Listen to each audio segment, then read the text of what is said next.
How do you account for an emergency in your retirement plan?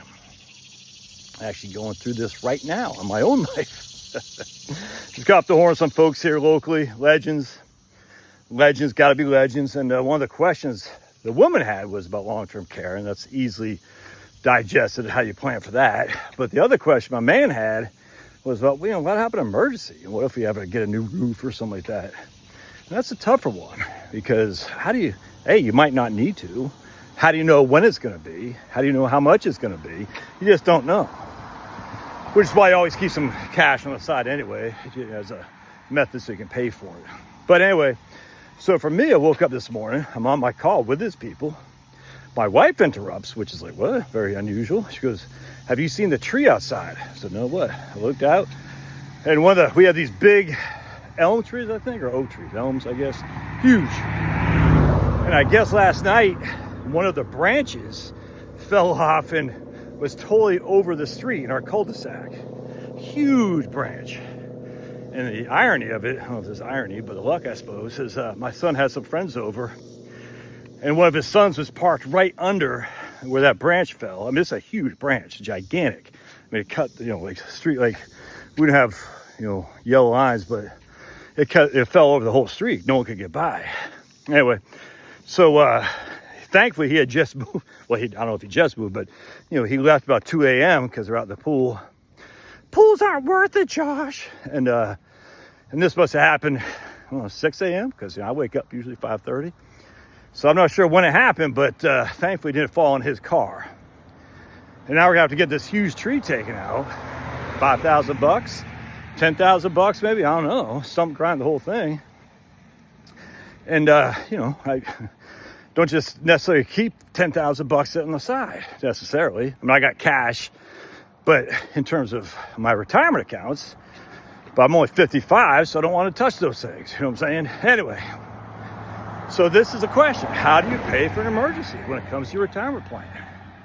So for me, having finally paid off my debt for all the travel we did this year, we did a lot of backyard landscaping and stuff, some of which I do, some of which we hire out.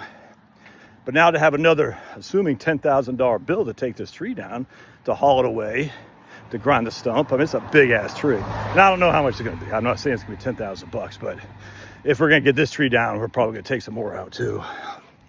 So how much does it cost? I mean, how do you deal with that?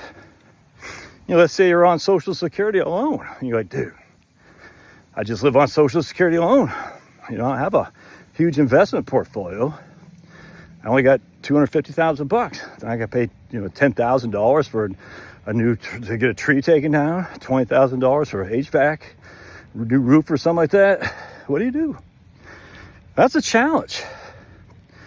Because how do you budget for that? And I would say it's an impossibility to budget for. Kind of like, what if I break my leg? How do you budget for that? What if you break your leg? You don't know if you're gonna break your leg. You don't know when, where, how. You can't really budget for these things. So it's unfortunate should that happen, but you're going to have to dip into some of your holdings or take on debt if you're going to remove the tree, which you're going to have to. You see what I'm saying? Now, if we don't remove the tree, because this branch is so big, the tree that's remaining is very heavy towards the left. So, I mean, once that branch comes down, the rest of the tree would be definitely leaning. That's definitely a danger. So we got to get that taken care of absolutely ASAP. Anyway, the point being is, at the end of the day, there's no way to say, hey, man, I got budget for a tree falling down in 2045. You're just going to have to bite the bullet and pay for it. Sometimes you got to bite the bullet via taking debt. Sometimes you got to bite the bullet via selling stocks, if you have any, or bonds. Sometimes you got to bite the bullet from tapping into your emergency cash. Sometimes you're going to have to bite the bullet by just paying it over a certain amount of time. Financing. We don't want you to have to do this, but at the end of the day, you got to get the tree removed. So the alternative, of course, would be, well, don't retire because the tree needs to be removed potentially in 2045. Does that make any sense? No, it doesn't make any sense. You're like, hey, man, I might have a broken leg from skiing in 2033. That might cost $15,000. So I'm not going to retire just in case. That doesn't make any sense. And then you got to just take the odds. What's the odds of this happening? Not very high. In fact, interestingly, I don't like we got a lot of, if you live in North Georgia, there's tons of trees. I love trees. Look at all these trees. I always worry whenever there's a thunderstorm or hurricane. Well, we don't really get a hurricane specifically through here, but we get heavy weather, tornadoes, warnings and stuff like that. I always worry that trees are going to fall on my house because we live in a very wooded area. I don't like that at all. But even going back to like where my brother lives at Charleston, South Carolina, there's tons of houses down there and they get hurricanes all the time. Some houses fall away, the vast majority don't. It's just situation, it's just luck essentially. And how do you plan for anything involving luck? Be it good luck or bad luck? You can't, because it's a random event. So I would recommend that you don't worry so much about random events happening as opposed to likely events happening. Likely event being, at some point you're going to need to get a new roof. All right, well, you plan for that. At some point you're going to probably need to get a new car. If these things are likely to happen, I don't know. So you plan for that. But in terms of random events happening, I don't know how you do that. And the way you plan for a new roof or new car is, again, you just keep enough money in cash so that when these things happen, you got the budget for it, so you have to take on debt. Secondly, of course, let's say you're cash poor, but your house rich. Again, going back to the reverse mortgage thing.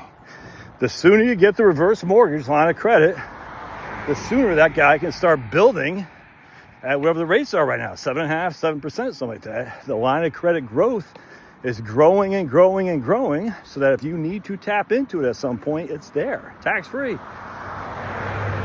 I'm 62, I'm going to take a reverse mortgage line of credit, assuming they're still available out there. Hopefully we still get the same interest rates, or at least a good interest rate, and let that guy just gather steam. So that way, if I'm 80 years old or 85 and I don't have enough cash because the markets fell or something like that, I can tap into it to pay for my wheelchair. You see what I'm saying? So anyway, I would not let the random events that are not likely dissuade you from retiring. That doesn't make any sense, but people do. Going back to long-term care. Had a long discussion about long-term care today.